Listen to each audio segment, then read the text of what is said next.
Yo, yo, yo, we back with another episode of Fuel of Crutch podcast. Let's talk about it. Season 2, episode 11. Your mind matters.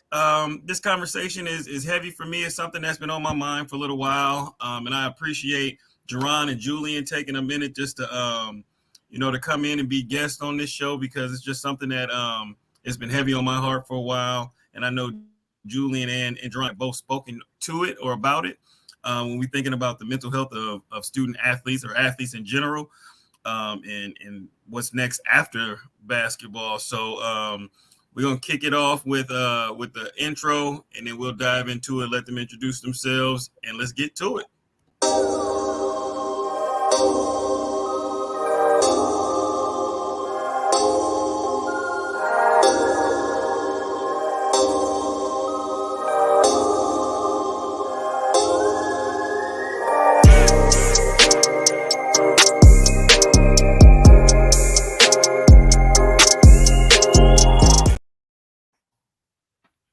All right, yes, we back. Intro was lit. And so got, like I said, special guest Jerrone Maymon, Julian Walters. I've known both of them for a very long time, like little brothers to me. I always give Jerrone a hard time and call him little big brother because he's humongous compared to me. But man, y'all go ahead and Julian, why don't you start us out with like an introduction of yourself? Tell everybody a little bit about you and where you've been and where you at.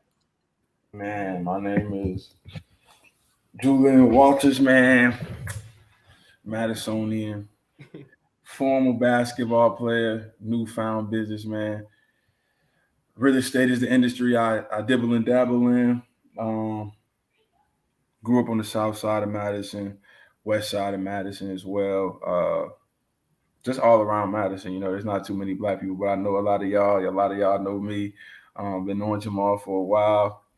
Jerrone, that's my family. So I'm really excited to be here, talk some shit, talk some real life as well. Um, and I look at this as an opportunity to kind of kick the knowledge that I've accumulated over time through my journey. So looking forward to just having an open dialogue with two other brilliant individuals. And so yeah. Wow. Jerrone, on you, Jay. Well, that's gonna be hard to follow up, but Jerrone Maymon, local product from Wisconsin, Madison, Wisconsin. Currently living in Knoxville, Tennessee. Doing a lot of good work in the financial space. Focus on financial planning, and so we'll talk through some of that at some point. But I also operate in the nonprofit space as well, allowing what I do professionally to impact what I do in the community.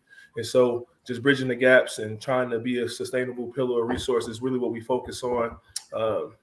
But being here today, obviously, two individuals that I highly respect, is doing great things in the community. So I look forward to just having a great collaborative conversation today.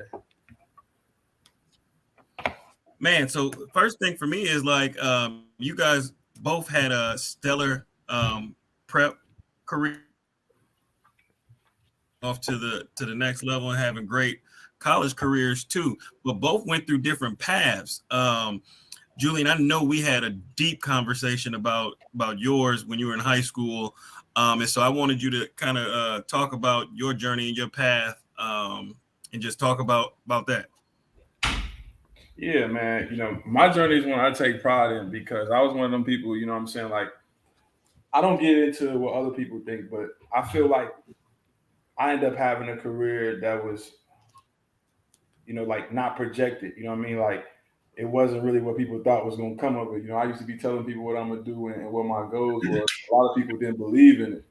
And so, my career is super fun just because I went through a lot of ups and downs. I went through a lot of trials and tribulations, and I just kind of stuck with it, and I ended up accomplishing a lot of stuff, uh, going a lot of places, having a lot of opportunities. That was just super dope, and it was really just through hard work, prayer, believing in oneself, leaning on the people who did believe in me, and it was just it was a great time in my life, and that set the stage for everything else that I've accomplished, everything else I'm gonna accomplish because it's foundational. It was the first phase of my life. People don't understand life is long. Nobody's it's short, but it's long. you know. And when you really go through it, once you can realize the and be in the present and understand what God is doing and the different transformations, you can kind of take, you know, the lessons from each phase and have that propel you into your next season. And so that's what I did with basketball, man. That's what I would like to see more people do with basketball or any sport or anything um, that's identifiable to them. Um, over, you know, I've seen a lot of people, and I continue to see a lot of people that struggle to find their way, especially in the sports realm. And you know, that's kind of something that I want to hit on and talk to people about and be more vocal about as time goes on. But yeah, you know, my career was good, man. My career was super and educational. If anything, if I had to say one word to define it, I would say resilient, and that's just what it was. Do me a favor and kind of talk about like the mental aspect of the whole journey too, because like thinking back to in high school when we had some of those conversations, how you know you had been used to playing and actually went through that period of time where you finally weren't playing and how Mhm. rough it was. Yeah, so like I went through, just for a little bit of background context, like it's not the same anymore. But when I went through high school, it was, you know, that back end of that Memorial Dynasty. So it was like 7, 6 D1 people in the locker room at any time throughout my 4 years. You know, you had people who was being recruited for football, people recruited for basketball. So it was just a lot of athletes, and it was a lot of coaching that went into it. You know, so like for me, it was never about the lack of talent. It wasn't people I was playing behind that was better than me. It was just that it was such a structured kind of program at the time. Steve Collins, a great coach. He had a certain way he wanted people to play, and I was just young and kind of like, you know, feeling myself, and I didn't want to play that way because I knew I was better than a lot of people who was in the program, regardless of who they was being recruited by and all that stuff. But because of that, I really didn't fit into the system and the style of play, and it was already roles kind of cut out. And so I didn't play my junior year, and that kind of sucked because I was always known around town as, you know, especially for my age group, like one of the better players. And it was people who I was way better than at other schools, getting first team all conference and getting college looks and all this stuff because they was on the court at weaker schools. But you know, that type of shit you can't explain to people. Like I couldn't even explain it myself. Like being 15, 16-year old and people asking you why you're not playing, it's like you don't really know. Looking back on it, I kind of understand why. Um, I have a better perspective why, especially going through different programs and different situations. But it was hard in the moment because I'm like, you know, at a lot of the other schools, basketball is real fundamental. You know what I mean? In the sense of the best player shoots the most, the best player is gonna play. Like the most talented people play. And that's not the case at Memorial. You know what I mean? Like you got 5 to 6 players, 5 to 7 players, all averaging like 8 to 14 points a game. You know what I mean? Like it's a real structured program at the time when I was coming through. And so it was just a lot of stuff I didn't understand. And I just had to stick to, you know, my support cast and my support system, my team, because I was, you know, as a young person, you know, you just thinking like, damn, like these people aren't better than me. You seeing your peers have all this success and you like these the same people you playing pickup with, the same people you playing with in the summer. You just like, yo, I know what I know. Like I know I'm not crazy, but it taught me patience, and that was my first real test of adversity. And what I didn't know what God was doing then at a young age, 15, 16, was preparing me for what was gonna come later on in my journey. And because of that adversity I felt at a young age, that reference point that I had, later on when it came in life, it didn't make it suck any less, but I was able to persevere because it wasn't something that I had already felt. You know, you got people out here in just life in general, but sports specific, who don't face adversity until they in their early 20s, or and the first time they face adversity is when they in college, and it's like that's a wake up call. And a lot of people leave and transfer and do stuff and can't bounce back from that just because you've been the man your whole life. You've been this type of player. You've been regarded in this type of realm. And now when everybody's good and it might not be going your way, people don't really know how to adjust. No, that's real. Jerrone, your journey was a little different. Doesn't mean that you didn't experience adversity, because I know for a fact that I know when you got to college, you definitely did. But talk to us a little bit about like that journey from high school and then the switching from prep to collegiate level.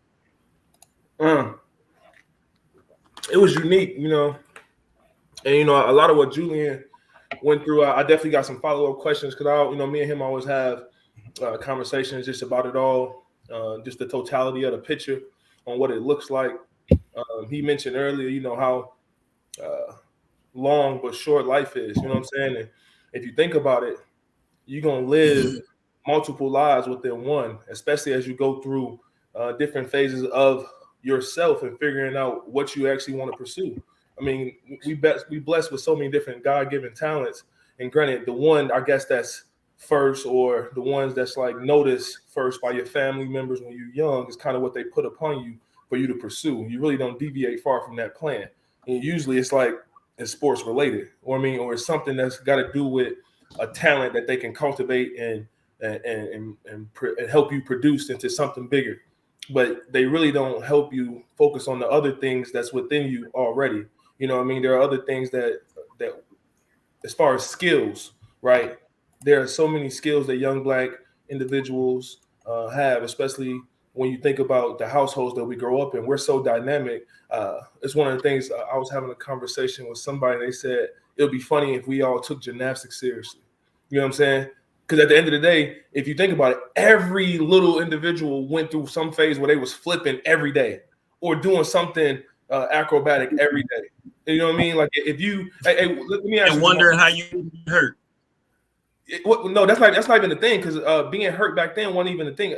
It was times you would land on your neck, or you would land on your arm, or fall on your face and get right up and you shake it off.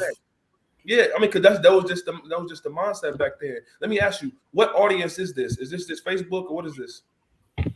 This Facebook, YouTube, my Fuel or Crutch page. So, and anybody that is seeing it, sharing it, I want this to get to as many people as possible, because I believe this is going to help somebody. Okay, cool. So I just want to keep it classy, Jerrone. Keep it professional, man. Of course, I just want to figure out who I'm talking to. But no, it was just real fascinating. And to that point, I want to just say, like, I tell people all the time, like, most kids aren't on Facebook, but parents see this on Facebook and find gems and share it with their kids, whether it be through social media or taking to YouTube and sending it to them. Yeah. I mean, I just see so many unique elements in a young individual, and you know, the word potential gets thrown on them or placed upon them, and that I think me and Ju was talking about this. That, you know, at some point. No, that was me and you. Oh, was it you? Yeah, it was recent though. It was just look, like I had that up here. It was gonna definitely get talked about, but since we're here, let's get it. Well, you know, I don't want to jump ahead of the schedule. Really, talking about my high school career, it was just so fascinating on just being a part of a group at such a young age. You know, I played varsity from day one. You know what I mean? And I didn't really understand what basketball like tradition was at Memorial. Granted, I was kind of groomed, so to speak, to kind of come there because originally, granted, it's so many things that was like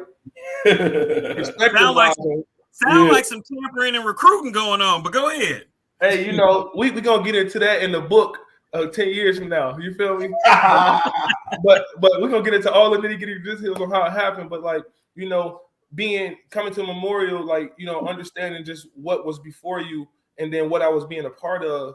I was initially you know, I wasn't in awe, but I was like, I can make something my own. You know what I mean? Because like I felt like when you come apart, like playing for the Madison Spartans, we was always a winning tradition.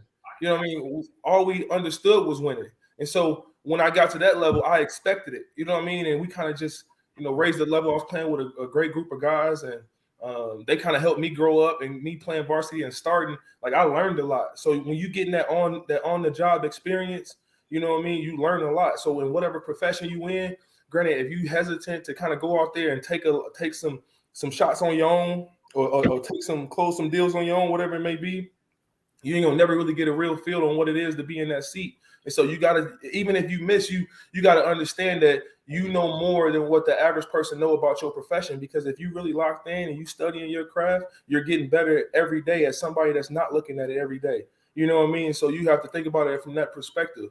Because there's one of these things that I kind of look at. You also already hit on something that I would love for each of y'all to kind of go deeper into, is when you hit on the different lives that you live in one.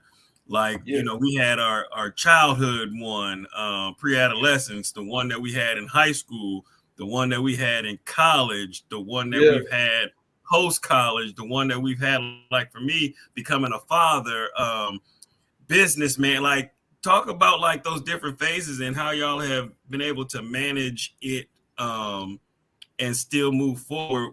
And it's not easy. Go ahead, Drew. I don't think it's easy. It's definitely not easy. But what I want to say is the biggest thing that I've been honing in on in the last couple of years since I turned 25. I'm 28 now, but then at time 25 that I put emphasis on is understanding. And when I say understanding, I mean understanding the moment and being present in that moment. You know what I mean? Like, you hear so many people, and I think, like, honestly, like, I like to think I'm wise for my age and I'm ahead of my time, because I'm not gonna be one of those people who 40 years old or so. Like, I'm not gonna have no regrets. You know what I mean? I know you're knocking on it, Jamal, but you know what I'm saying? 40 not old, but I'm just saying I'm not gonna be older in life talking about, I wish I would have did this at 28, or I wish I would have enjoyed this more. I wish I would have enjoyed this or understood what was going on in this moment. Like, I've had those revelations already. So it's like, one of the biggest things that I can say, and one of the things I'm a big advocate of, is like really knowing yourself, knowing what you stand for. And when you do that, you're going to be able to identify everything that's going on around you. So like, I understand the season I'm in.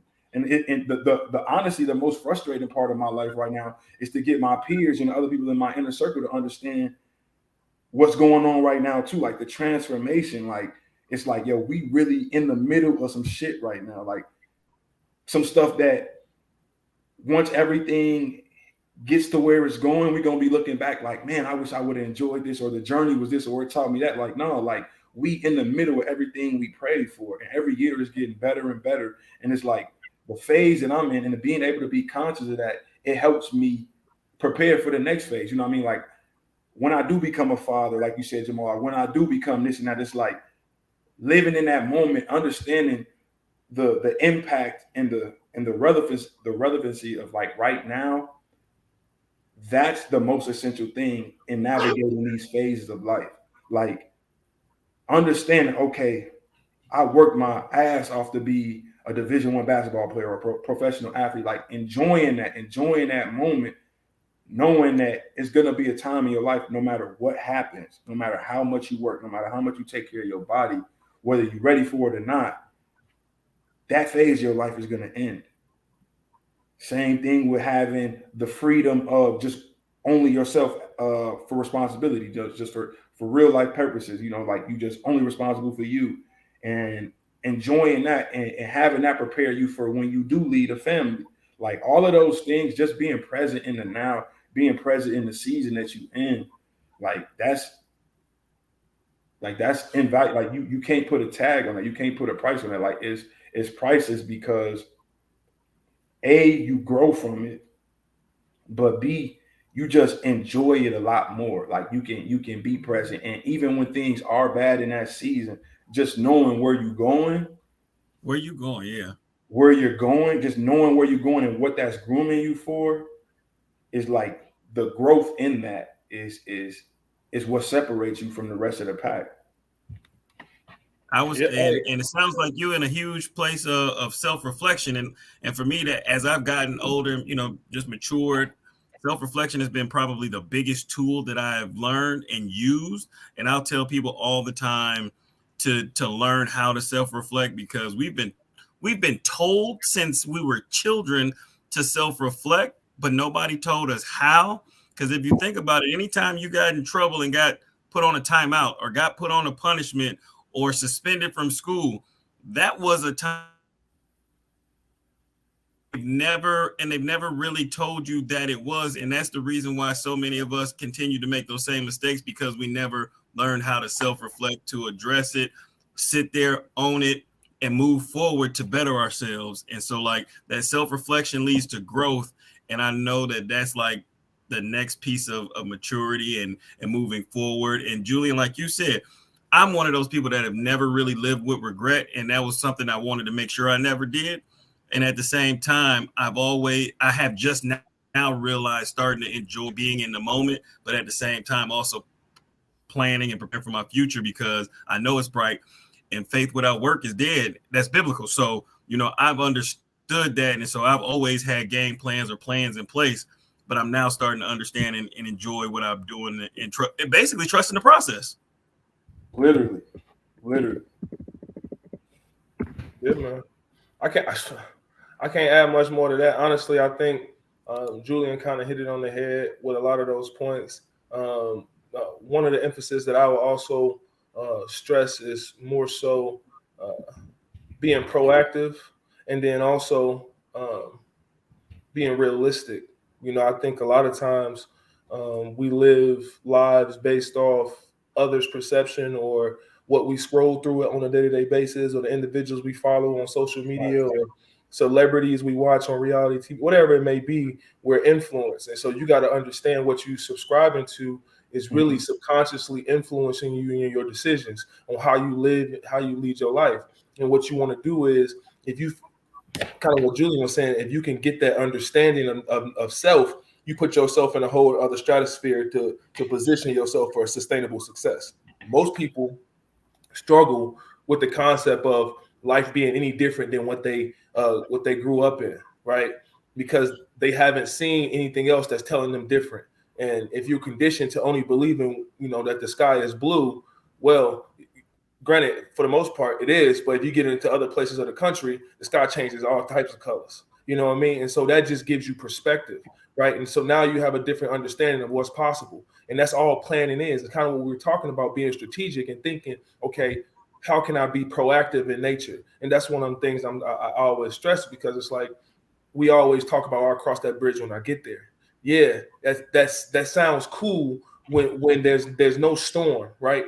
But when you're in the midst of a storm, if you haven't planned and you haven't been strategic, now your chances of success is, you know what I'm saying? So it's one of those concepts where you always want to begin with the end in mind. So since we all sports guys, and I know most people in here like some form of sports, if you think about it, no team that you love that was ever good just showed up on the day of and executed the plan that they implemented that morning, because it usually goes months or weeks into planning and preparation and practice of strategic elements that we're going to execute on the future date. And so that's how you got to think about your future. If you never think about that, and you never put actually brain concepts to paper, you ain't gonna never really move the needle nowhere. You know what I mean? And so a lot of it is proactive and being, like I said,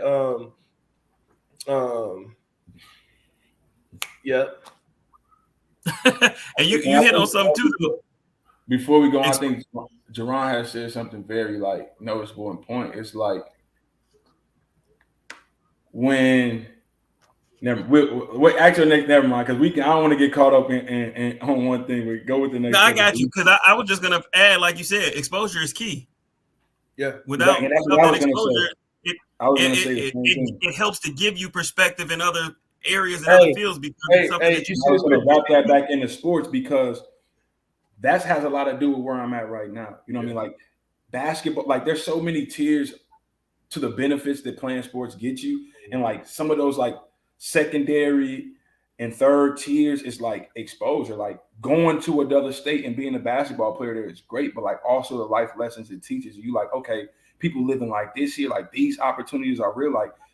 Madison's a small place, bro. Madison is a small place, and the what you're exposed to as a black person in Madison is even smaller. I don't know if y'all know this, but there's 15 or 16,000 black people in Madison. It's 14% of the whole population. So that's why everybody knows 9%. That's why everybody knows each other. That's why everybody cool with each other. But there's beauty in that, but it's also restraints, and people don't really know what the other side or what other things look like. And like one of the things I'm most until they get out of here. Exactly. And the ball took me a lot of places, not by my own choices. Like I would never want to transfer as many times as I did, but just being at all these different places. Hey, Drew, think about this though. Think about if you could transfer and play right away. It'd be a whole. If I could have transferred and played, bro, I don't even want to. It's a whole different market right now. It's what I'm saying. Like I had, bro, I know. Basketball, time out. What? I had so many schools who backed off because they didn't know if I was going to get my year back, and they didn't want to like sit me a year to play a year. But like, we can talk hoops just about that and how the landscape has changed, because you can literally, as a coach, structure your team now in a different way that you could before. You can go get you a high major bounce back or whatever, or get you a couple of transfers, and now you a FAU in the Final Four. The market is lit because you got so many players in the transfer portal right now that was legit producers at D1 high caliber schools and just leaving because they can. Right. All right, I did it here, so let me just go see what the Big East like. Right. All right, I did it here. Let me just go see. Like 3 or 4 Power Fives. Like you feel me? Like let me go see. So since we didn't went there, since y'all done took it there, let us make sure we're gonna take a small intermission from the intensity of what we've been conversating about, and we're gonna switch it up a little bit. And I want to listen to what y'all thoughts about how popular girls basketball has been, starting in the area. Like Julian, I know you're still around, so you are seeing the talent pool in the girls' side of things, on top of how girls' college basketball is taking off to the point where the women's Final Four got more viewers than the men, and it's really like on a whole nother level. And then capping it off by congratulating LSU on winning the national championship. They beat Iowa, who was a very good, worthy opponent, and Caitlin Clark is clearly that girl. And just, I mean, like, I don't want to sound like it's crazy because I'm such a fan, bro. Like it's not even like a fake thing. Like, so let me take it back to when I was in high school, because the area wasn't just flooded with talent. You had the Macaulay Dyers, you had people like that every couple of years going D1 and stuff like that. But like girls basketball, this is the biggest thing I can put my hands on. Girls basketball has always been fundamental because it's not based on athleticism. But now it's fundamental and they got real skill. Oh my God. And then you get these freak athletes that come out of nowhere. Then you got I'm just talking about consistently though. Like you might have a freak athlete or somebody, but it's still not based on athleticism. But they are more athletic, meaning they're faster, they jumping higher and stuff like that. But when I say not based on athleticism, I'm just comparing that to men's. These girls are actually more talented, like more fundamental than boys. Oh yeah. Because they don't have that athleticism factor. A lot of guys in the league, a lot of guys in the G League don't really have a lot of skill. They just big as hell and can jump high. And they got energy. It's a lot of people getting paid millions of dollars without a lot of skill. That don't happen on the girl side. They really can hoop. If you leave her open, she's gonna make the shot. Like, you know what I'm saying? Like, she gonna make the right play. Somebody just told me that the WNBA Rookie of the Year from 2 years ago got waived. Had a stellar college career, won Rookie of the Year in the WNBA. 2 years later, she has no job. No, they not because of the flooding of talent that's coming. Locally, you can see it just in the game, like the pace of the varsity girls game, like the things they doing out there, like just as a whole, like the climate of women's basketball is like it's improving year to year just drastically, and it's cool to see. And then also, shout out to LSU, but it's an added dimension because women are, they embracing the sport, but like you see them on the college level. I'm talking about, you see them embracing what it looked like their definition of women, and each one of them have their own version of that. So you see the personalities, like guys are guys for the most part, but you see it in the way the coaches dress. You see it in some of the girls talking trash and some of them not. Like, Angel Reese doing this and Caitlin Clark waving off the girl, telling her, I don't care if you shoot. Like, it's getting gully. Like, they really talk. Like, they really, like, you can see the personalities coming through. Like, yeah. And they're finally not being penalized for the most part. Yeah, it's like, we competitive too. Like, and I love shit like that. Like, I honestly, I ain't gonna say that piece, but it's just so lit to see how the game is growing and evolving. You know, locally, you got girls who are, you know, putting up astronomical numbers. Kelly daughter over at La Follette, you know, you had Aaliyah the year before who had hella offers. You had Leilani who at Penn State. It's a consistency now of like Division I, like high major talent, and it's more talented than the boys now in the city. Oh yeah, easily. Yeah, it's not even close. Like the girls versus the boys, like the boys crop and the girls crop, like they're going D1, and you know it's not saying that it's not good boys players around here, but it's not like how it was when we was in school. Like it was no going D1 like that. It's different. The pendulum has switched. Like it's plenty girls in the Big 8 going Division I right now. Getting offers early too. Seneca daughter getting like, didn't she just get an early offer as a freshman? Yep. And so what I also want to do is, because I wanted to spice it up before we take it back to the other level, I want to spice it up, and I want to start with Jerrone. So during your 4 years at Memorial, I want you to tell me who is your top 5 players in Madison during your 4 years of high school. Like who would you say was in that top 5 that you would say was, yeah, that dude was a problem? That's a toughie, bro. You gotta think about how it's hard to ask him because he was number 1. Y'all, Jerrone has been humble. Like Jerrone is a phenom. Jerrone is like was tapped. Like he not talking shit because he a humble guy, but like it's hard to ask somebody that like Jerrone had a lot of promise and a lot of expectations placed on him early. Like Jerrone is what you call a phenom. We know Jerrone was that. So Jerrone is gonna sit here and be like, I don't know, but I understand why he's saying I don't know, because bro walked into the hall. He walked into school like, yeah, this man is gonna be the one. Give a top 5 that excludes you. Then we know it'd be you and +4, but we want to hear I want to hear from you, because Julian, you next, so you better start thinking. I know my 5. Guys that was tough. Yeah, well, I mean, this could be teammates. This could be like just in the Big 8 during your 4 years. Give me 5. Oh, see, that's tough. Like I can't really put a 5 on it, because if we're doing teammates, like they're gonna be all his teammates. It's gonna be all my teammates, bro. Like you really can't, because you gotta think about who I played with, and then how many games we actually lost. Name them then, bro. Fuck it. Yeah, this is yours. It ain't nobody else's. This is yours. Probably in no order. I say Keaton. Van for sure. And people forget about Keaton. Nobody's ever brought him up, but I'm glad you did, because Keaton was a problem. Keaton was so dominant. People bring up Keaton all the time. We just only talking to black people. People in the basketball world bring up Keaton all the time. You can never forget about Keaton. Keaton's dominant. Like Keaton, one of them ones. We just talking to our community, but nah, I'm not gonna put that. I'm not gonna let that fly. People talk about Keaton all the time. We just no. I remember Keaton. He ain't within our sphere, within that 9%, but he's definitely talked about. Oh yeah. Keaton was tough. Keaton, Van. That's a toughie. I like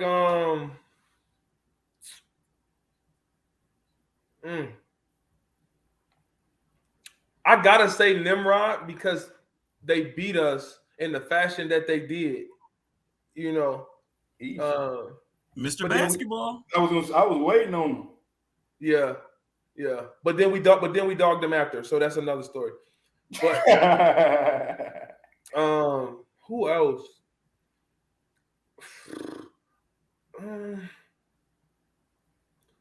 I don't know who really anybody else that really gave me fits. I mean, even my folks from Verona, G, who was giving y'all 20 balls. Jason Zimmer? Yeah. He not tough. And Jay-Z my man, and I'll call him tomorrow. But y'all used to be beating him, but he used to consistently give y'all dubs, bro. And he was like Verona. If we beating you by 30, I don't care what 20 piece you have. You know what I'm saying? And look who was the team. Okay, so I would throw Cream in there. Who was that? Trey. Oh, Cream. Trey was super tough. People forget about how like Trey had the court stuff. Trey was the X factor. Trey was. I'm gonna with a level head. Trey was like, pro. I'm gonna throw one out there since you haven't. Marquise didn't give us fits though. He didn't. Marquise didn't get. Marquise was a problem. This is why I said what I said, Jamal, because I'm thinking the same people you thinking, but you're asking the man. That's why he can't think of these people because he's saying he was the guy. So let me answer because, bro, it's gonna be hard for him to answer when he was numero uno. Like he looking like who gave me fits when I was the best player. Yeah, go ahead, Ju. Mine would be, and you got to think, we got a big gap. We got a gap, but a lot of these players, because of the age, was in between both of us. So Nema be in mine. Right. He was there. Van, Junior Lumumba. Junior, by far, like Junior, a whole different type of alien, bro. And man, y'all don't know what kind of alien he is, but he a whole different type of alien, bro. To this day, I have not seen anybody with a better in and out ever in person. Oh man, we used to work on that daily. But June was just dumb. Like June was like, it was like June knew. Like we was good and we worked out and stuff. But like June, like I don't know if it's because Hensey was like he was with Hensey every day. But like June knew what it took. Like June level of being locked in was different than everybody else. He was in the gym so much, cuz. Bro. Here's what I tell you. Here's what people don't understand about basketball. You know, Junior helped us win that championship. You know what I'm saying? Freshman. You know what I'm saying? Like, and June is the only one that could have won 4. You know what I'm saying? Like, you know, because he had the blueprint. June the only one with 2. June the only one, and that's what's so wicked. June the only one with 2, and he be talking crap about it all the time. But what's so funny about him is his work ethic, especially, you know, the summers that I was with him, he imprinted on me, man, to be a different kind of workhorse. You know what I'm saying? And like you gotta think. So like your friends, the people that you surround yourself with, they imprint on you.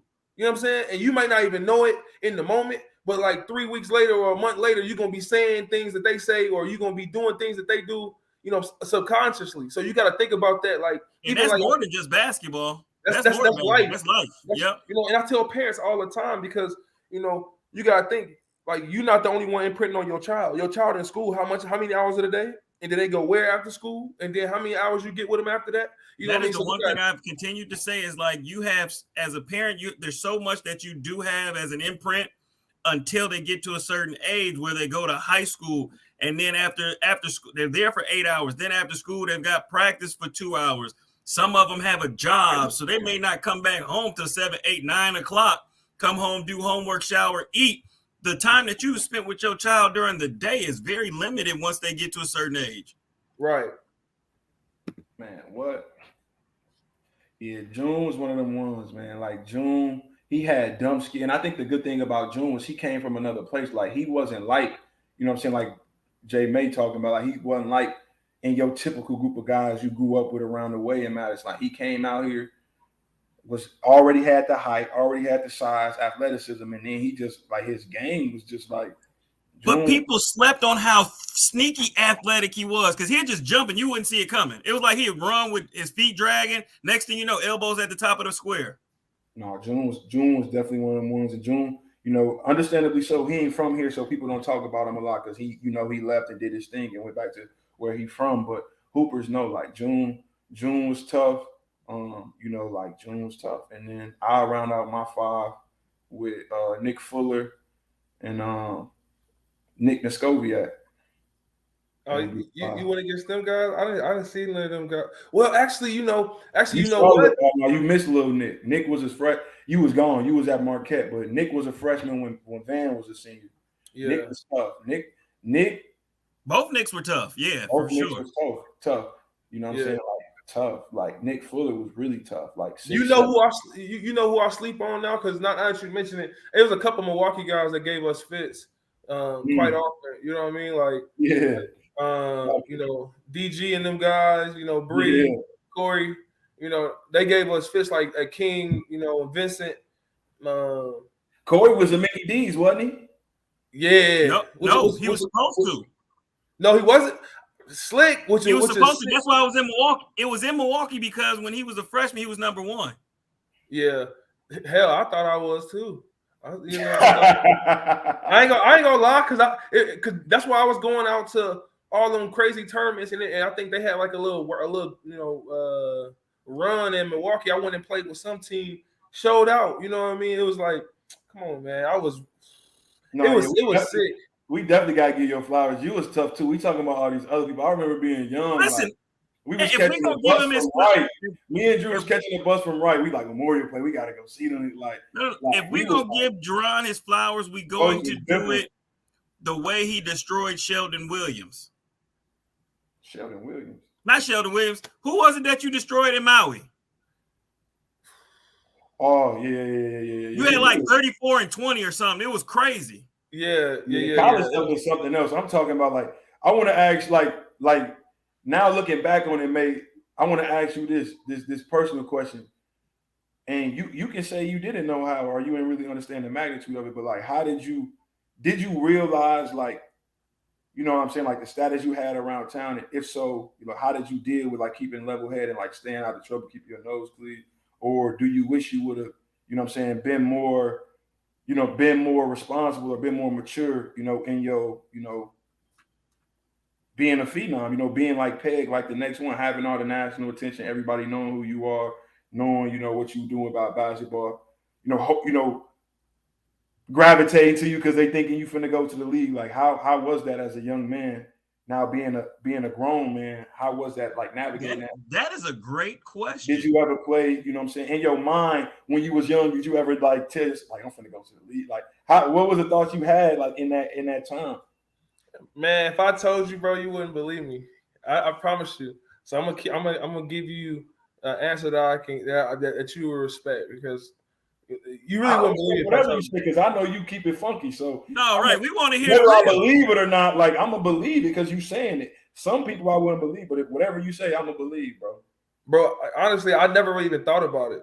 To keep it a bean, like, but I can see that for you. You so silly and goofy and shit, and like just happy on life. I can see you not really thinking in depth about it because you just always a good dude, a naturally good dude. But I actually, you kind of right. I don't believe that you never thought about it, bro. It was too much. You was Jerrone. You feel me? Like I'm not gonna be like, gee, you can't sit here and be like, I never thought about it. Like I never realized who I was. Like but here's the thing, bro. I always thought it was funny. You know what I mean? Because it's like when you go through life and like you build every day, you building a character. You know what I'm saying? Every day you trying to put good days together to essentially become something that you find that you feel has purpose. Like your character is tied to purpose. You know what I mean? And that's how a lot of people live their life. If they ain't got no purpose, you can see they go with the wind. You know what I mean? And a lot of times they'll dilute their morals and values for certain things because they ain't got purpose. They're not chasing nothing. They're not building towards nothing. You know, with what you saying, then I got a question for both of y'all. What was your dream career as a kid? So here's the thing, you know, even just, you know, being good at basketball, like it was just something to be good at, you know, it was something to do, you know what I mean? Like, and granted, I got to do it with the guys, you know what I mean? And we created a bond, and that bond, we was able to travel and go do it in other states and get new experiences like Drew was talking about. And then, so that's really all it was. And just becoming good at it and people being in your face, you know, I always thought that was going to be the job. You know, I didn't really think about too much else because like I said earlier, it's like, you know, once you find out something that you're good at, you really only focus on that. You really don't help deviate. Because think about it. I had the opportunity to play football when I came to Memorial. They said they didn't want me to. You know what I mean? Because they said, hey, you should only focus on basketball. I've heard Memorial does that because like Wesley was the shit at soccer. Come on, man. Like, but the thing won the ring at soccer though. He did play soccer at Memorial. Yeah, but soccer. Yeah, I think it because it was like non-contact, and it was like, oh, you can play volleyball. You can do. Boy, I don't want to play no volleyball, boy. You know, so it was like I can't play. You know, so it was just funny, but like, you know, going through the motions, and I kind of felt like you become conditioned and desensitized to a lot of things. You know how it is, Drew. Like even when you on the road in college, you ain't worried about the fans and them taking pictures. You like this is normal. This is what it's supposed to be. You know what I mean? Like, and so I didn't like real talk, I really didn't think about it, bro. Like, you know, that's why I said when people try to do things for you, and granted, I was always a people person. I understand people, so I'm gonna watch you before you even think I'm not. And it's like when things came about, opportunities came about, you got to understand why they were there. You know what I mean? Why the opportunity presented itself, because you were good at X, Y, and Z, and they find somebody take interest in that. You know what I mean? So I understood it at a young age because my dad was, you know, he was there, and then at times he went, and then he came back, and then he was there for the rest of the time. And so I understood certain aspects already, and then when he came back, he instilled it even more. And so I just had a different understanding. I was always calm about it. You know what I mean? Shout out to Tim, being a father, being there, being present. Man. I know me and Julian's situation is different because mine wasn't there. Julian, I know yours wasn't as well. So, you know, I think we definitely always respected and gravitated toward other brothers that had their fathers. And like, I always paid much respect and love to Tim whenever I see him. And Tim was LeVar Ball before LeVar Ball. I'm trying to tell people all the time, and it's one of those things. It's like Pops was definitely putting down a lot of blueprints, and he showed me how to create healthy relationships with people. You know what I mean? If you got to understand where your wealth comes from is anything that you deem has value, and if you put that on relationships, I guarantee you'll have a better shot at sustainable success. You know what I mean? Take nothing else from this conversation. Look at that. Create healthy relationships. And if you have an ego, set it to the side and be able to have hard conversations, because those help deepen relationships. Real talk. Julian, career as a kid. Yeah, like Jerrone said, like mine is the complete opposite. Like, you know what I mean? Like I was definitely that typical kid. You know, it was the three options is like rap, hoop, or like trap. Like the other two was a non-go for me. Like as a youngin, I was thinking about nothing else but being a ball player. Honestly, like I wasn't thinking about nothing else, but not even just as a youngin. Like honestly, I wasn't thinking about nothing else until I had like a level of maturity. Like even in my 20s, I'm like, I'm gonna just play this until I can't no more. But it was like that was it for me. You know what I mean? Like that was all I ever wanted to do. Like that was like it was crazy because that was the only thing I really had a passion for. Like now I'm doing real estate and stuff, and I got like passion for it. And it's the only other thing I really had a passion for, but the passion still ain't like basketball. Like don't go too deep into that because that's still coming. Okay. But what I was trying to say is I was having a conversation with somebody who I have these type of conversations with, and like I only really like dreamt unconsciously, unrealistically once, and now it's just basketball. Everything since then has just been like fitting to what else I value. You know what I mean? Like everything else is what I value. Like I have a passion for real estate, but it's not for real estate per se. It's for what it creates, and it creates freedom. It creates, wealth. It creates, financial security, and like all those things allow me to live the life that I want to live, and that's what's core to me, and that's why I love real estate. But I only really loved one thing ever, and that was basketball, bro. And I would probably say mine was a little different from y'all. Like I knew as a fifth grader, I wanted to be a teacher. Growing up in Madison, K through 12, I only had one black teacher, and he talked to me on a level of human to human versus grown man to a little kid. Yeah. And so I super respected that and wanted to kind of give back and do that for somebody else. But my goal was to play college basketball and then, of course, become, a teacher. So that's where mine was. It was like I knew education was going to get me to a certain place, but I wanted to let basketball be the driving force to help me get there. Because there's times where as an adult, like I thought back and reflected and was like, at the time I was in high school, I really didn't care for school, but my drive to be a college basketball player is what made sure that I graduated to move to the next level. Like, I don't know if I didn't play basketball, if I would have graduated, if I would have cared enough. Literally, I didn't even my grades in college was way different because just the structure of college was more advantageous for me. But like my grades in high school, like I did what I needed to do to play and like qualify for a scholarship. Enough to get by. I didn't apply myself in high school at all. Hey, you want to know what's crazy? Somebody if you think about it, a lot of athletes, you go through seasons in your life, kind of what Julian was saying, where you realize certain things about yourself. This is where this introspection come in, right? Self-reflection. If you spend time in that, you get an understanding of who you are, where you are, and what season you're actually in. And through high school, I didn't take it serious at all. You know what I mean? Like I had C's and D's. You know what I mean? And there was a special lady, Miss Flynn. If you know Miss Flynn, and you went to Memorial, or she had twin boys that went to Middleton. Played on a team, fantastic boys. And so them people just outside of my top 10 of all time players. That's just like Will Nunn, those guys, and what's the other buddy that played at Middleton that was Tone Boy, crazy guy. Tone was nice. But Miss Flynn, she helped instill some things in you as far as educational that I took to college, right? Because granted, my junior and senior year, I got recruited by Marquette. I was on the brink of having to go JUCO. People don't know that. You know what I mean? Like, oh, I know, because Marquette was in there for you and Vander like every week. Yeah, I didn't know that you was Memorial. I didn't know that. That's a fun fact. I didn't know that, bro. Like I was right. They was there. They was them coaches was there weekly. I knew the coaches was there, but I didn't know that your grades was at a point where you was where I was JUCO, bro. Yeah. And I would divulge background on how I ended up getting out of that hole, but it was a lot of resiliency, a lot of perseverance, and a lot of hard work by some. Come on, you got Derrick Rose. Somebody. No. But I'll tell you what though, I did take the ACT every time it was offered.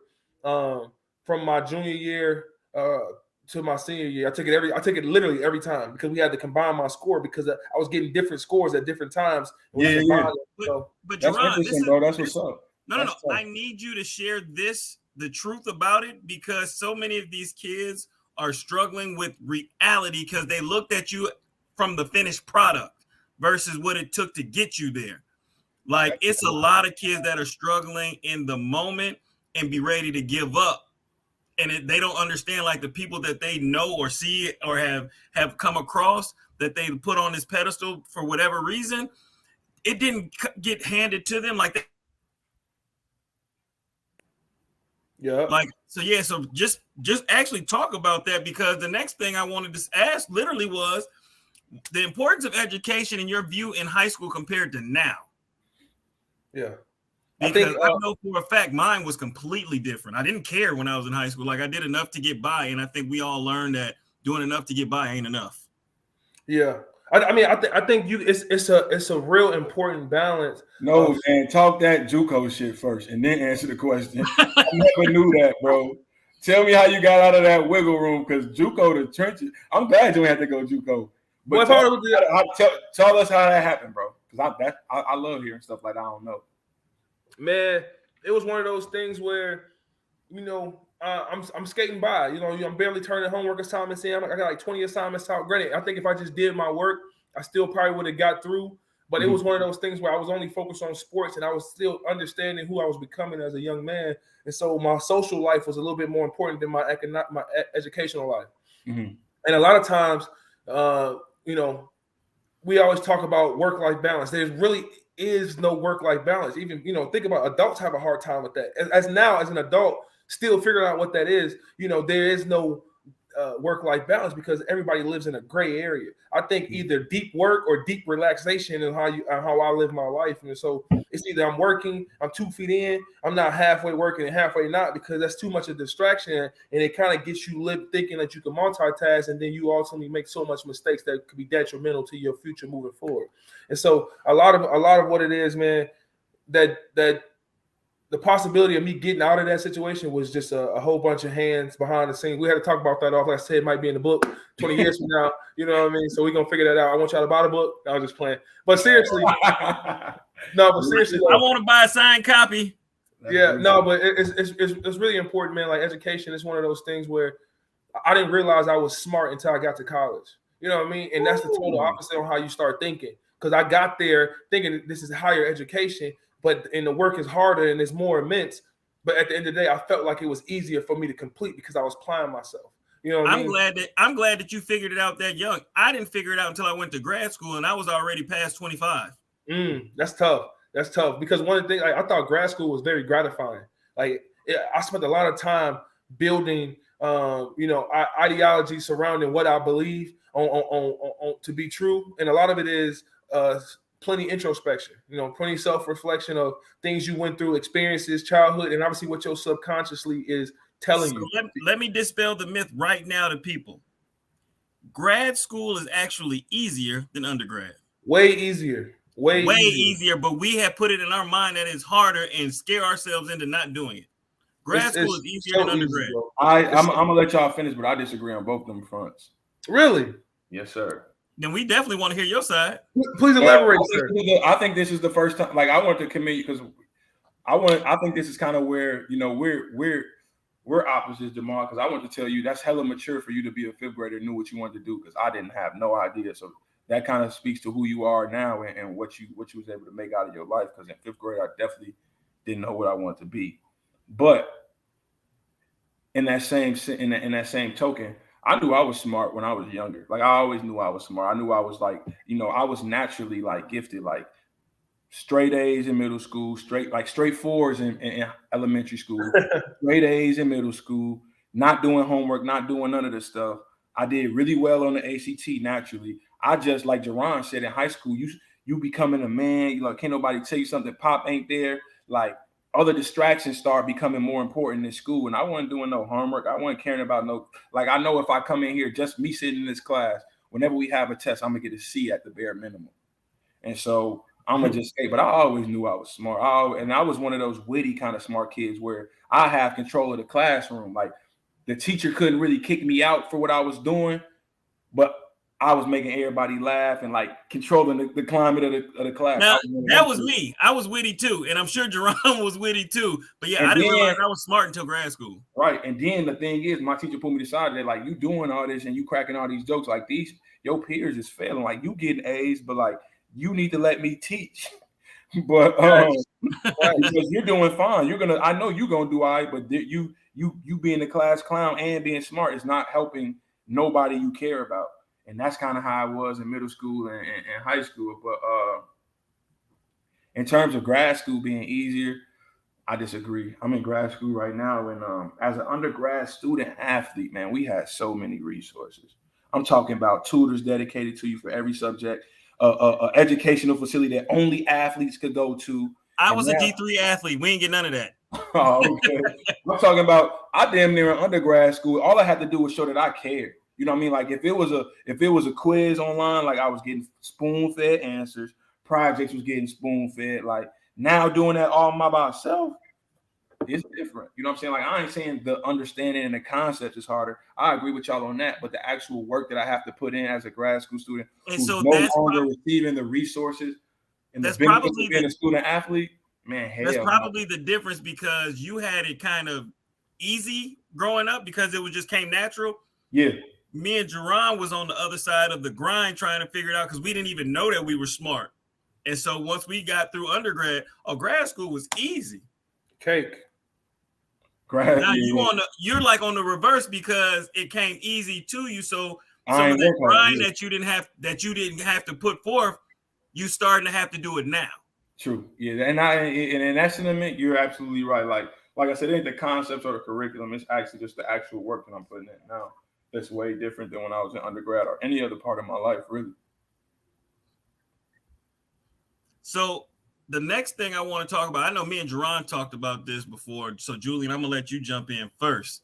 What is your view on the word potential? And I believe this has a lot to do with the mental health of individuals in general. Potential. The word potential is the word potential. The word, in my view, of the word potential is subjective because it's subjective to who we're talking about and the type of phase or how old they are, where they are in life. Because after so long or at certain people, the word potential is a negative. It's a non-factor. It's something that, it just doesn't matter anymore because you can have all the potential in the world, but after so much life, after so many experiences and people show you who they are, who cares what potential they had? Like they are who they are. You believe what they show you. But listen, I told Jerrone, I'm like, this is one of the most dangerous words in the world because I believe potential is one of those words that you're praised for this potential until it runs out, and people think the word, just because not everlasting, it's not forever. Exactly, like it has an expiration date. Yeah, potential. You don't know when it is. Everybody and nobody else knows what it is until it just comes. And I feel like because it's so dangerous and people think that time is on their side, which is not. Once it runs out, like that way that you were talked about and looked at, after a while, they stop. And so I believe that kind of affects people's mental health because that ego that they had stroked that for potential, once it goes out the window, a lot of people disappear. And that kind of think about this. Think about this, guys. He got excited. Go ahead. Because it's like even now, people, you look at it on how you lead your life. It may not be potential based or potential focused, but it may be potential driven, right? And a lot of times people still hold on to things because whether it's relationships or jobs or it's professions or it's mindsets, whatever, you got to think at some point it runs its course, right? Potential is really a unrealized ability, right? That hasn't come to fruition, right? Or that hasn't been created in reality, right? So it's the same thing if you think about like, with certain relationships, you'd be like, oh, I think she could be X, Y, and Z in the future. Or I think he can be X, Y, and Z. Or I think at this job, I can move up in X, Y, and Z order. You know what I mean? Or, all these things that go on with the word potential surrounding it limits or it caps the ability on what you think is actually going to happen. And then you can't forgive yourself for it. And that's what I realized what potential comes in because, once you put that on somebody, they now become accountable for that. You know what I mean? And that pressure, that unrealized pressure is what ultimately, puts people in a chokehold, an imaginary chokehold that they don't even know that they in. You know what I mean? Unrealized expectation and perception that is put on them, but also most people don't even understand. And it took me maybe about a year ago to realize it. When you think about the word potential, like people say you've got potential, and most people are like, I don't know what that means, but it sounds good and feels good. But it's provocative. Man, potential is one of those things that when people say it to you, you don't understand or realize what they're saying or what it means. But 9 times out of 10, it's something that you do well, that you've never put any effort or real energy into. So they say you've got potential because they're saying once you put some time, energy, and effort into it, you really gonna take off. But you don't understand it because it's not something that you've ever even really thought about. So you've never really put no work in. And then at some point when that potential runs out, that's just what that is. And then you all of a sudden now are dealing with the backlash from it. Like, think about them guys that be 6'9" and everybody like, man, you got potential. You got potential. Like, I can see you doing. And when they never reach it, then it becomes the exact negative because that word potential that was hyped you up for this ego to stroke, now it's like a detriment. Like, man, you had so much potential. You could have been this. But think about that, though, Maul. That's every player that ever touched any court, any field, anything that resembles something that's tied to a sport. Because if you're not a 1%er, or if you don't live up to the expectation of what your inner circles thought it was going to be, or your friends, or just your college team or your college teammates, you forever going to be have feelings of distrust within yourself. I see it in so many people where they haven't forgiven themselves for what they wasn't able to accomplish. But let me bring that. Greg Oden just said that. Greg Oden just said that. Yeah, like the thing. My perspective of potential, like as y'all been talking, like we kind of been talking about it a lot, but it kind of go hand in hand with another thing that people struggle with is the word potential and placing that on somebody can become their identity. Yeah. You know what I mean? Like if the potential, if your identity becomes your potential for the sport or your talent or whatever that is, that whether you go far in there or whether you excel at it or not, that whole identity bug, that's a whole nother detriment to people in their lives and in their maturation, because now you're talking about something that gave you praise, that gave you recognition, something that gave you benefits and perks. And now when you're no longer seen as that, you're no longer seen as that potential, or whatever that potential may grow into in terms of your identity. Like, now who are you? You know what I mean? Like, so many people I know got 4-year degrees or hooped in college, and then they went overseas for a year or two or whatever. When the ball stopped bouncing, like they just kind of went back to the crib and went back to the streets or did whatever, just because like they lost. People lost like their identity. And I'm glad with you basketball. I'm glad you said that, because I feel like what I've been doing research for makes sense now. So much of the issue and struggles with most people is they've never found their identity to learn to be comfortable with who they are and what they want. Your identity can't be what you do or what you're good at. Your identity has to be who you. That's why everything that I say, like any answer I give or anything that I say, it all comes back to knowing who you are and what you value and who you are. And most people don't know who they are. Your identity is not your job. It's not who you like. It's not no title.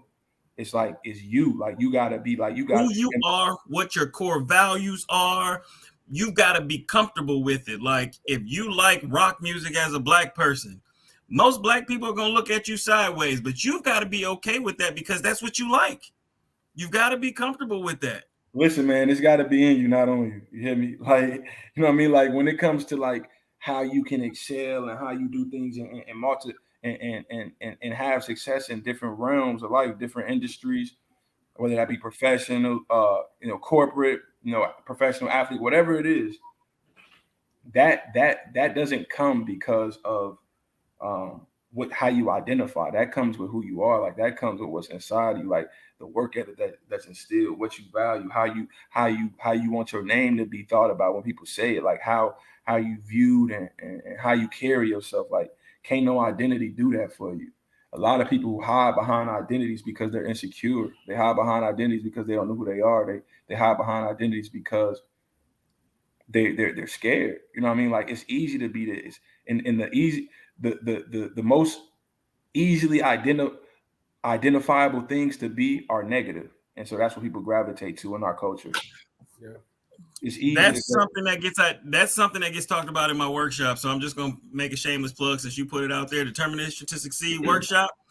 When I talk about it, post about it, y'all go ahead and jump in and figure out when I'm doing the session so y'all can jump into it. That's for all of the people that are watching, not just y'all too, but y'all can definitely jump into it as well. Julian, you already know, you've talked about the Fuel or Crutch idea in general. So yeah, we understand, we locked in. But lastly, before we jump out of here, because I definitely appreciate y'all insight, perspectives. It's been love, it's been knowledge, it's been gems dropped. I just want to know, just based on because I know who y'all have been. Y'all been athletes. Y'all have been pillars in the community, people that have looked up to you, people that have helped you along the way. But for me, how has the adjustment been for you guys with life after basketball? Because that's not an easy adjustment. Man, I speak a little bit on it. Life after ball has really been colorful. It's one of those things where you come from a D1, and granted, I know Julian might have a little different perspective, but coming from D1, you get a lot of stuff done for you. You know what I mean? A lot of things are already prepared, a lot of things are already executed, whether it's small things like setting up dentist appointments or putting together schedules or just understanding just proper time management right after sports. A lot of that stuff people have a hard time adjusting to when you don't have structure already implemented in your life. And that was something that I did struggle with, but I think a lot of it is having foresight on who you want to become. You know what I mean? That then it all goes back down to those foundational principles of knowing yourself. Right. And so that during that time that I had to, retire, quote unquote, because I was in Japan when I had to make the decision, I came back. I didn't really know what I wanted to get into. I had about 6 figures of income at the time. I was really living colorful, right? Traveling, doing a lot of different things, but enjoying myself. But it wasn't until that money ran out where I had to figure out what's next. And a lot of times we all live like that. especially when it comes to our day-to-day livelihood, and where we might be in a good position where we're receiving abundance of resources at a particular time, and then we blow those resources, and now we're back to square one, right? And so at that particular time, when I had that money, I never did anything with it that kind of helped me move the needle in any shape, form, or fashion. And so it ultimately put me in a place where I was back at a point in my life where I had to figure it out, and that usually comes with a strong support group, and obviously a strong inner innate ability to kind of say, what am I going to allow? Like what can I stick to that's going to always get me to the next level? It's my work ethic, right? It's what I've been taught to do from a young age, is to go work. Put your head down, continue to move your feet and go work. And that's what a lot of it was.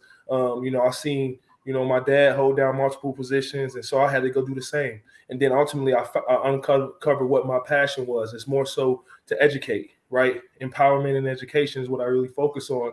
And so me now being in the financial space, it's uncovering so many opportunities of things that's available to us to not only capitalize on later in life, but also today as we're still in our accumulation phase and building towards the life that we want. You know what I mean? So life at the ball has been fantastic, really.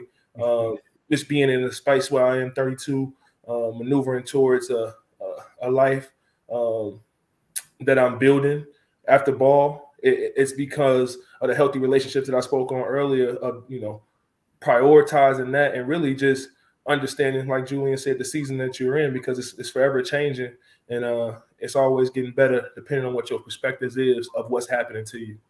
So no, that's dope. I appreciate that. Just because, man, I just see so many people that once basketball gets done, or once sports gets done, or whatever it is that they've been doing for so long, and guess what? We were blessed. Most kids' basketball journey or life is done at 18. We just watched the NCAA tournament. A lot of those girls after today, their basketball career is over. Like, if you think about it, 18 to 22, like, that's when it's done. And then the rest of your life from 22 until whenever a guy calls you home. But Maul, think about this though. Some people, and most people, if you have the opportunity to, especially if you have an able body, you're gonna chase it until you can't chase it no more. Until you talked about being realistic. Yeah, but think about this though. And granted, it sucks that is looked at this way, because when you're an athlete and you're a high caliber athlete, they don't want you to cultivate any other skills that you're good at while you're being an athlete. That's why most coaches hate when you got something else on the side when you're in college, where you think that you're good at rapping, or you think you're good at art, you think you're good at modeling, you think you're good at whatever it is. They don't want you doing anything else outside of your craft or what's there, because you have to think their livelihood is at stake as well. And right. Yeah. A lot of these kids that come from being an athlete, they can't be anything else while they're being an athlete, because it's looked at as negative. You know what I mean? And so when they get to a point where they chase this dream of what's never going to become reality, because think about it, you got to be only a certain percentage to make it there, and then you got to be another certain percentage to stay there. It's a whole different ball game. Those numbers get smaller and smaller and minute every day, because it's such an influx of talent coming in, and every wave is better than the next, better than the last. So as we're talking about that, Julian, I'm gonna let you chime in too, but what do you do in that moment of neutrality, like when it ends, before you get to what it is that you end up doing? Like for y'all have figured it out. You sink or swim, and sometimes the sinking ain't always bad, because in them dark moments, in that depth, there's clarity, and there's something that you can find, or you let that consume you, and you never get over that identity or some of those egotistical things that are making you, that put you in that place. And not allowing you to grow from it and move forward, and it consumes you. But I think that, what Jerrone was saying, like, it's kind of good to hear both perspectives, because, like, there's two different things. So like Jerrone was saying, he was over there and he made a decision because of whatever his decisions were, but, he was financially stable and all of that thing. Like, my situation was different. Like, there's two people that's overseas. There's people who are overseas because they're making good money and they start off at that level, or you over there trying to play your way into your next season and try to climb up that hierarchy over there. And I was one of those people over there trying to climb up a hierarchy. And it was cool to hear Jerrone go first, because he was somebody I talked to a lot during my professional career and my journey. he always used to be asking me like, what happens if it don't happen? Like, what happened if you don't get this? And I'm like, cuz I don't want to hear that shit right now. Like, I'm get a contract. Like, I'm finna go over there and do this. He like, I know you could do it, but just like, what happened if it don't, or if it don't go the way you want? And it was for me to answer how it is now. I have to kind of get perspective how it was then. Like, I was kind of at a space where, you know, COVID had broke out. You know, I was a unpaid professional athlete. I didn't know when the market was going to open back up, any of those things. But I also had a moment of clarity where I was like, what do I want out of life? You know what I mean? Like, what do I really want out of life, and how do I get it? And I was tired of people, honestly, like, quite candidly, like, capping how much I was worth and like what my value was in that market. And you know, I was probably a good like 4 or 5 years away from where Jerrone started off at, you know, being a 6-figure professional athlete over there. And that's a whole nother conversation. But for me, it wasn't worth it anymore. You know what I mean? Like, it just wasn't worth it in terms of who I wanted to be and what I wanted to get out of life, and what I wanted to accomplish. And so it sucked, you know what I mean? Because I don't think I had gotten to where I wanted to be emotionally and like mentally, where I was like, okay, I'm done with it. But you know, COVID kind of made the decision before me. And while I was there, even during COVID, throughout COVID, I'm like, so you were, it was done with you before you were done with it. Yes. I mean, it wasn't even that it was done with. Yes, I would say that's a great way to put it, because that's why I laugh, because it sounds terrible, but it's the real.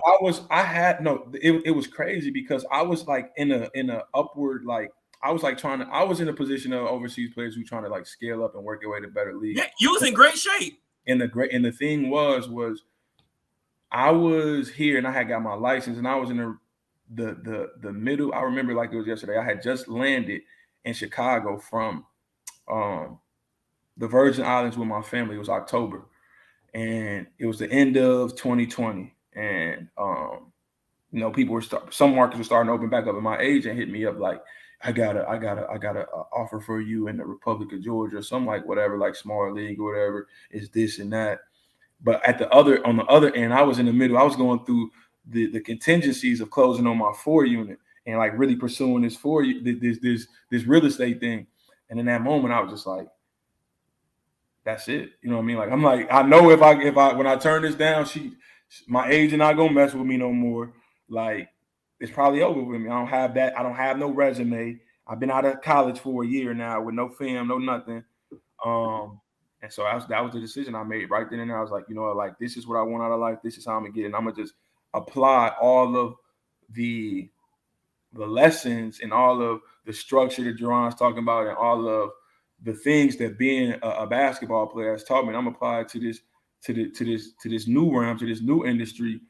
And I'm gonna go all in on it. And that's kind of how it happened for me. And it's great. You know what I mean? Like, I don't have any regrets with anything I did. I don't have any you know, fairy tales about what I did or I didn't do. Like, I accept everything that came with my journey. I love it. I embrace it, and I'm happy with how things went for me, because I made the decision that is proven out to be the, you know what I mean, like not proven out to be the right one because of money or finances or anything like that, but because of what I value. You know what I mean? Like, I'm really able to achieve that. I'm really walking in that. I'm really able to enjoy the benefits of everything that I value because I chose this route, and it makes me happy. It makes me happier than anything else I could have chose. You know, like being an overseas basketball player. I'm a family man. I can't be away from my family for 8 months. You know what I mean? Like, it's a lot of things that I chose, and everything. If you don't get nothing else from what I say, look at who you are. You know, make a list of 3 to 5 things of what you value the most, just absolutely value, and don't make them predicated or based on anything monetary. Just think about intangible things, emotions, feelings, things that you enjoy, experiences, and come up with, you know, a list of things that you value, and let that determine your life and be the captain of your ship, because those experiences, chasing those moments, chasing those values, and creating those experiences are what's gonna make life enjoyable and beautiful for you. And if not, if you're chasing other things, these false things, these material things, or these identities, or these ego fillers, you're gonna look back and you're not gonna have the life that you thought. You know, you're not gonna be as happy with your life as you could have been. And I appreciate you saying that and sharing about values, because for me, like I said, I had dreams of being a teacher, but my goal and dream was to play college basketball. And once I did it, I always said anything that happens after that just is a blessing and it's great.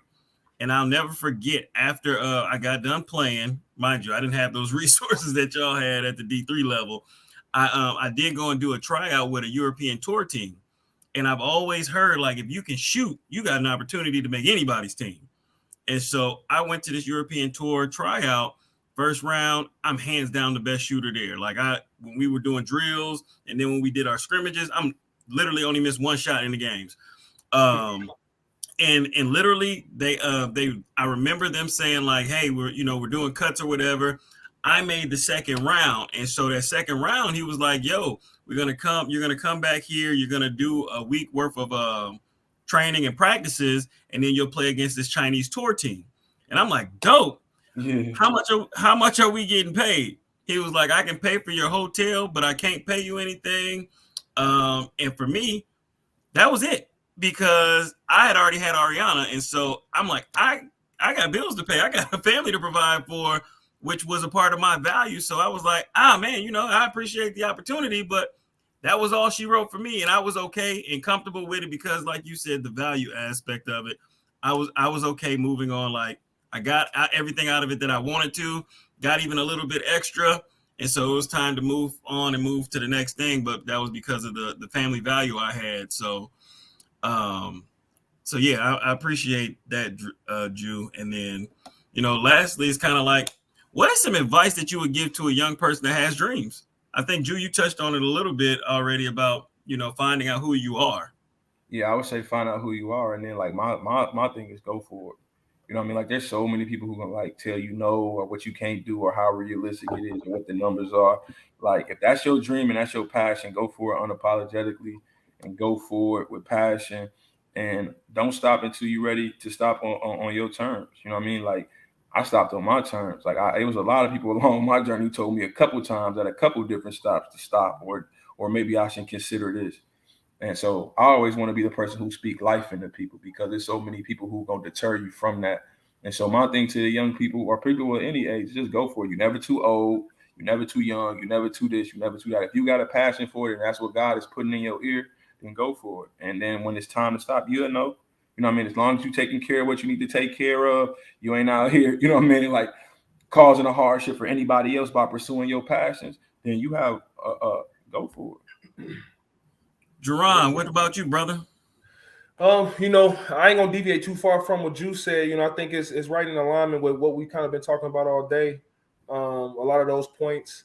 I think if you pursuing anything, you got to pursue it and kind of burn the ships for going back if it don't work. You know what I mean? A lot of times we have these safety plans that kind of is put in place, or these contingency plans that's put in place because we already planning to fail. And if you got to think about it, every time you fail, that's just giving you more data points, more data to go back and revise and become back a little bit better the next time, because eventually you're going to succeed if you don't, let that failure, detract you too much from your momentum moving forward. And a lot of it is, kind of like that deep introspection, but it's also you gotta have discipline and developing good habits. You know what I mean? A lot of times we often say a lot of things, on our mouth, but we got little eyes on us, whether it's children, our kids, or somebody else's, whether we teachers in the school district, or we, in our profession, and we working with kids, or we working with, families, or whatever it may be.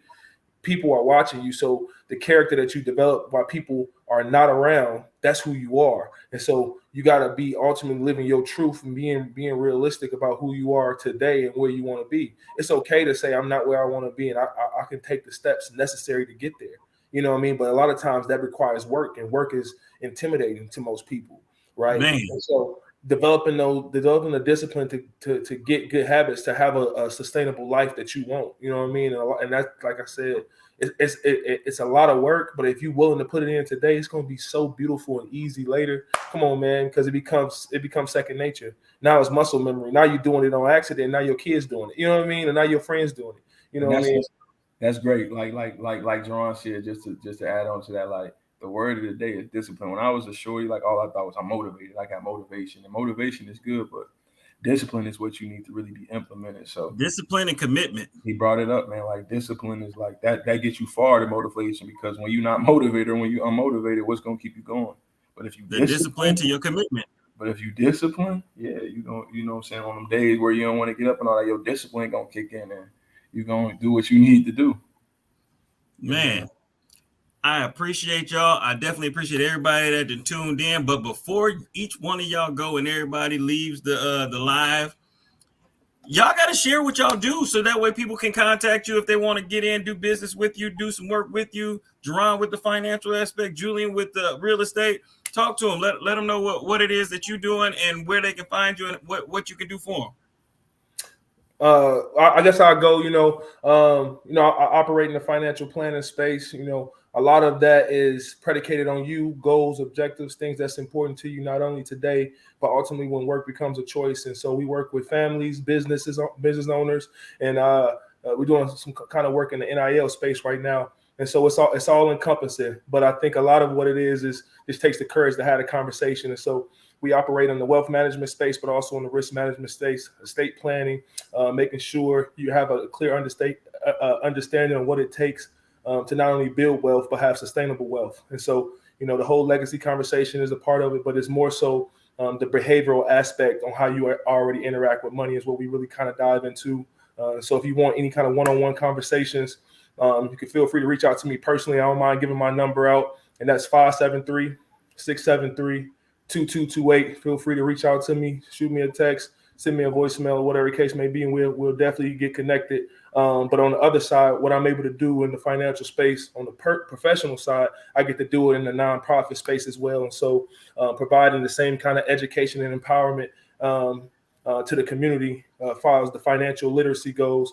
That's what we're focusing on. We're actually doing that out here. And obviously, we're going to do some events in Madison. But I'm looking forward to connecting with other people doing good things. I don't want to spoil it, but we got some good things this summer as far as events that we're going to put on for the city of Madison and obviously the Wisconsin area. So it's going to be real, real colorful. Love it. Yeah, man. It's actually cool because, we both have transitioned into these roles that kind of complement each other. You know what I'm saying? Yeah. So definitely hit up Jerrone on your financial situation so that he can help you create and prepare for the future. But on my end, I operate in the real estate realm. I've done private sector work. I've done public sector work. And yeah, I would like to help you buy your first home. I'm big on investments and generational wealth. I formed a bunch of different partnerships. So if down payment assistance is your struggle, I can help you with that. If you're having credit problems and you need your credit cleaned and you need steps on how to improve your credit score so that you can be eligible for a loan, I can help you with that. And if you just need education on the benefits, the value, and the investment of owning a home versus renting, and just the sheer education that goes into it, I can help you with that as well. Yeah. So, you know what I mean? Just call me, hit me up. My number is 608-213-4218. Also, I'm on Facebook at Julian Walters. Also, you can come and kick it with me and talk, future plans and home ownership with me at the block party, August 12th. Oh, yeah. Go ahead. Tell them. And we're going to have something for you there. So, it's going to be other professionals, Black professionals there in the industry. And we're really trying to push this narrative and change, what the society metrics are. Home ownership and just owning in general is the biggest way to change this gap and disparity. I think it's really the only way, at least the foundational piece. So get you a home and do something that your future generations will thank you for. And let me help you do that.